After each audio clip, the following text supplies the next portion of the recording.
Le président du CNR et du FASO aborde maintenant le problème de la dette des pays africains. Nous estimons que la dette s'analyse d'abord de par ses origines. Les origines de la dette remontent aux origines du colonialisme. Ceux qui nous ont prêté de l'argent, ce sont ceux-là qui nous ont colonisés. Ce sont les mêmes qui géraient nos États et nos économies. Ce sont les colonisateurs qui endettaient l'Afrique auprès des bailleurs de fonds, leurs frères et cousins. Nous étions étrangers à cette dette. Nous ne pouvons donc pas la payer. La dette, c'est encore le néocolonialisme où les colonisateurs se sont transformés en assistants techniques. En fait, nous devrions dire qu'ils se sont transformés en assassins techniques. Et ce sont eux qui nous ont proposé des sources de financement, des bailleurs de fonds internes que l'on emploie chaque jour, comme s'il y avait des hommes dont le bâillement suffisait à créer le développement chez les autres. Ces bailleurs de fonds nous ont été conseillés, recommandés. On nous a présenté des montages financiers alléchants, des dossiers. Nous sommes endettés pour 50 ans, 60 ans, même plus. C'est-à-dire que l'on nous a amenés à compromettre nos peuples pendant 50 ans et plus. Mais la dette, c'est sa forme actuelle. Contrôlée, dominée par l'impérialisme. Une reconquête savamment organisée pour que l'Afrique, sa croissance, son développement obéissent à des paliers, à des normes qui nous sont totalement étrangères, faisant en sorte que chacun de nous devienne l'esclave financier, c'est-à-dire l'esclave tout court de ceux qui ont eu l'opportunité, la ruse, la fourberie de placer les fonds chez nous avec l'obligation de rembourser.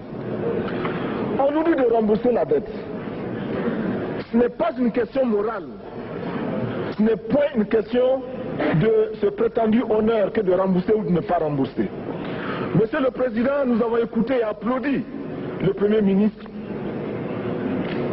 de Norvège lorsqu'elle est intervenue ici même. Elle a dit, elle qui est européenne, que toute la dette ne peut pas être remboursée. La dette ne peut pas être remboursée. La dette ne peut pas être remboursée parce que, d'abord, si nous ne payons pas, nos bailleurs de fonds ne mourront pas. Soyons-en sûrs. Par contre, si nous payons, c'est nous qui allons mourir. Soyons-en sûrs également. Ceux qui nous ont amenés, ceux qui nous ont conduits à l'endettement, ont joué comme dans un casino. Quand ils gagnaient, il n'y avait pas de débat. Maintenant qu'ils ont perdu au jeu, ils nous exigent le remboursement. Et l'on parle de crise. Non, Monsieur le Président, ils ont joué, ils ont perdu, c'est la règle du jeu. La vie continue.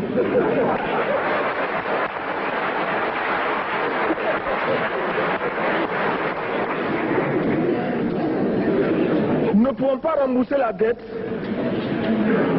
parce que nous n'avons pas de quoi payer.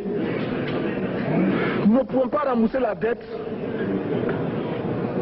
parce que nous ne sommes pas responsables de la dette. Nous ne pouvons pas payer la dette parce qu'au contraire les autres nous doivent ce que les plus grandes richesses ne pourront jamais payer, c'est-à-dire la dette de sang. C'est notre sang qui a été versé.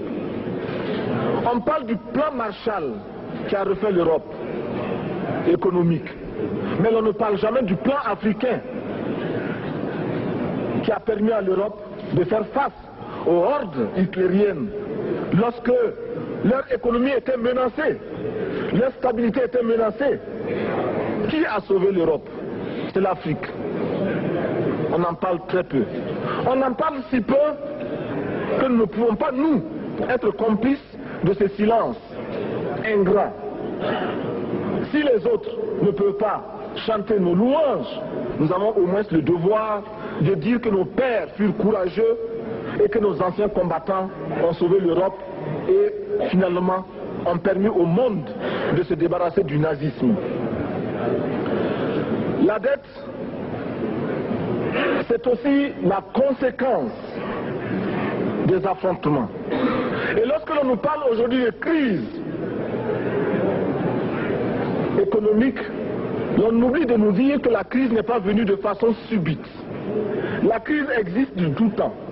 Et elle ira en s'aggravant chaque fois que les masses populaires seront de plus en plus conscientes de leurs droits face aux exploiteurs. Il y a crise aujourd'hui parce que les masses refusent que les richesses soient concentrées entre les mains de quelques individus. Il y a crise parce que quelques individus déposent dans des banques à l'étranger des sommes colossales qui suffiraient à développer l'Afrique.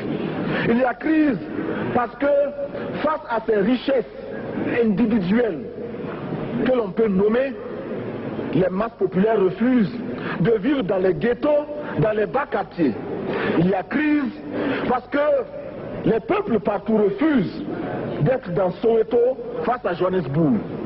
Il y a donc lutte et l'exacerbation de cette lutte amène les tenants du pouvoir financier à s'inquiéter. On nous demande aujourd'hui d'être complices de la recherche d'un équilibre.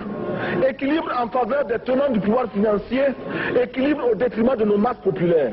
Non, nous ne pouvons pas être complices. Non, nous ne pouvons pas accompagner ceux qui sucent le sang de nos peuples et qui vivent la sueur de nos peuples. Nous ne pouvons pas les accompagner dans leur démarche assassine. Monsieur le Président, nous entendons parler de clubs. Club de Rome, club de Paris, club de partout. Nous entendons parler du groupe des 5, du groupe des 7, du groupe des 10, peut-être du groupe des 100, et que sais-je encore. Il est normal que nous créions notre club et notre groupe. Faisons en sorte que dès aujourd'hui, Addis Abeba devienne également le siège, le centre d'où partira le souffle nouveau, le club d'Addis Abeba. Nous avons le devoir aujourd'hui de créer le front uni d'Addis Abeba contre cette façon que nous pourrons dire aux autres.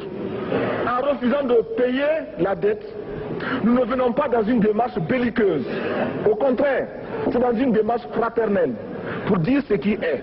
Du reste, les masses populaires en Europe ne sont pas opposées aux masses populaires en Afrique. Mais ceux qui veulent exploiter l'Afrique, ce sont les mêmes qui exploitent l'Europe. Nous avons un ennemi commun. Donc, notre club, parti d'Addis Abeba, devra également dire aux uns et aux autres que la dette ne saurait être payée. Et quand nous disons que la dette ne saurait être payée, ce n'est point que nous sommes contre la morale, la dignité, le respect de la parole. Parce que nous estimons que nous n'avons pas la même morale que les autres. Entre le riche et le pauvre, il n'y a pas la même morale. La Bible, le Coran, ne peut pas servir de la même manière celui qui exploite le peuple et celui qui est exploité. Il faudra alors qu'il y ait 2 éditions de la Bible et 2 éditions du Coran.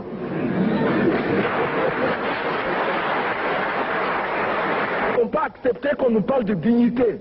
Nous ne pouvons pas accepter que l'on nous parle de mérite de ceux qui payent et de perte de confiance vis-à-vis de ceux qui ne paieraient pas. Nous devons au contraire dire que c'est normal aujourd'hui. Nous devons au contraire reconnaître que les plus grands voleurs sont les plus riches.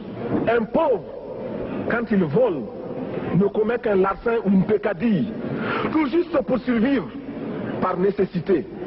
Les riches, ce sont eux qui volent le fisc, les douanes et qui exploitent le peuple.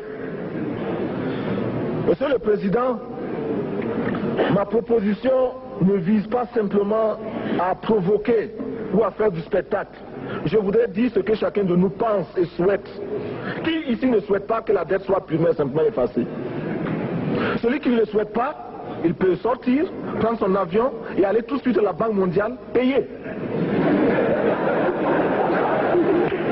Tous nous souhaitons...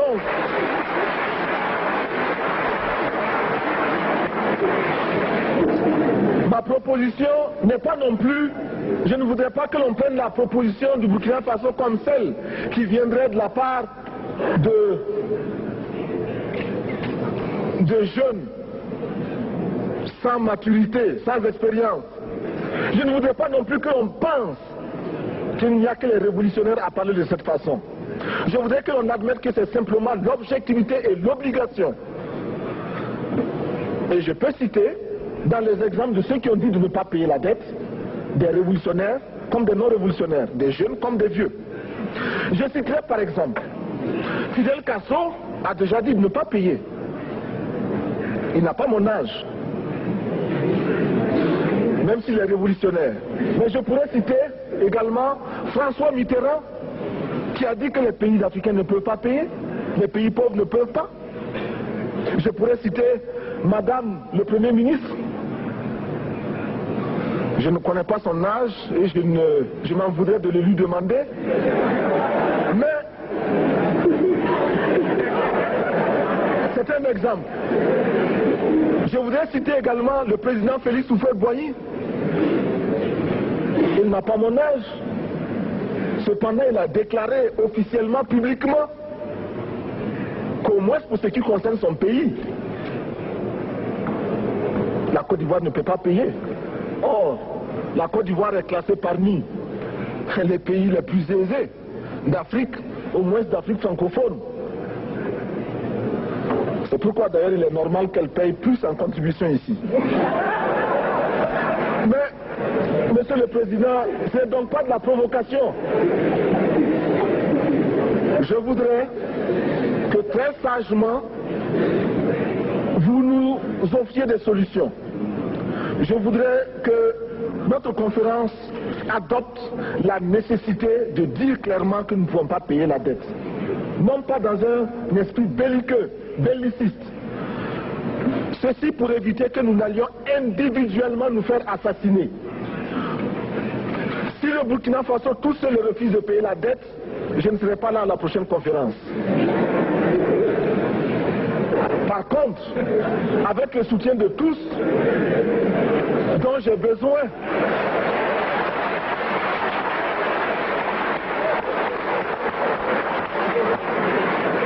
avec le soutien de tous, nous pourrons éviter de payer. Et en évitant de payer, nous pourrons à notre développement. Et je voudrais terminer en disant, chaque fois qu'un pays africain achète une arme, c'est contre un Africain. Ce n'est pas contre un Européen. Ce n'est pas contre un Asiatique. C'est contre un Africain. Par conséquent, nous devons également, dans la lancée de la résolution de la question de la dette, trouver une solution au problème de l'armement. Je suis militaire et je porte une arme. Mais Monsieur le Président, je voudrais que nous nous désarmions. Parce que moi, je porte l'unique arme que je possède et d'autres ont camouflé les armes qu'ils ont.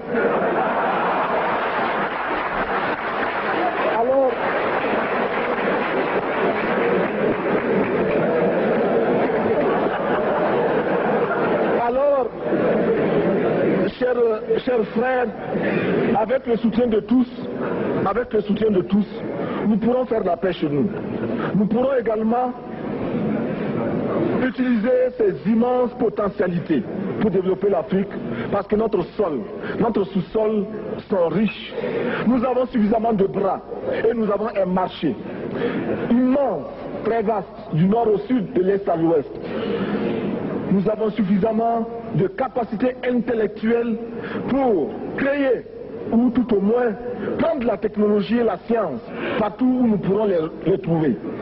Monsieur le Président, faisons en sorte que nous mettions au point ce front uni d'Addis Abeba contre la dette. Faisons en sorte que ce soit à partir d'Addis Abeba que nous décidions de limiter la course aux armements entre pays faibles et pauvres. Les gourdins et les coutelas que nous achetons sont